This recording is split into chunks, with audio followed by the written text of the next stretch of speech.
આપ જોઈ રહ્યા છો લાઈવ દરબાર ન્યૂઝ।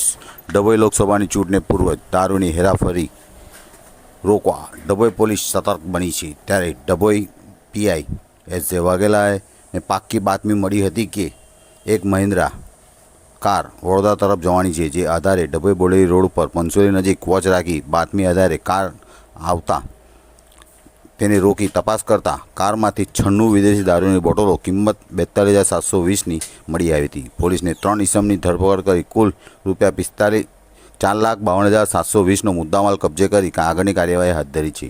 ડભોઈ તાલુકા પંથકમાં ચૂંટણીમાં દારૂ હેરાફેરી કરતા ઇસમો સામે પોલીસ લાલ આંખ કરી છે। ડભોઈ પીઆઈ એસ.જે. વાઘેલાને પાક્કી બાતમી મળી હતી કે બોડેલી તરફથી એક મહિન્દ્રા કાર વિદેશી દારૂ ભરી વડોદરા તરફ જવા રહી છે। ત્યારે આધારે પોલીસ પંચોલી નજીક વોચ રાખી બાતમી આધારે ગાડી આવતા તે રોકી તપાસ કરતા ગાડીના બોનેટના વિદેશી દારૂ સંતાડી રાખી વડોદરા તરફ લઈ જઈ રહી હતી। પોલીસની સ્થળ ઉપર જ 42,720નો દારૂ જથ્થો સાથે આકાશ ઉર્ફે બિટ્ટુ ઇન્દ્રદન દેસાઈ, સંજય ઉર્ફે ભૈયા સૈયદ ઠાકોર અને સચિન દિનેશ ચૌહાણનાઓની ધરપકડ કરી વધુ એક ઇસમ જેનું નામ ગોગલ દેસાઈ રાઠવા સામે ગુનો દાખલ કરી કાયદેસરની કાર્યવાહી કરી 4,52,720નો મુદ્દામાલ કબજે કરી આગળની કાર્યવાહી હાથ ધરી છે।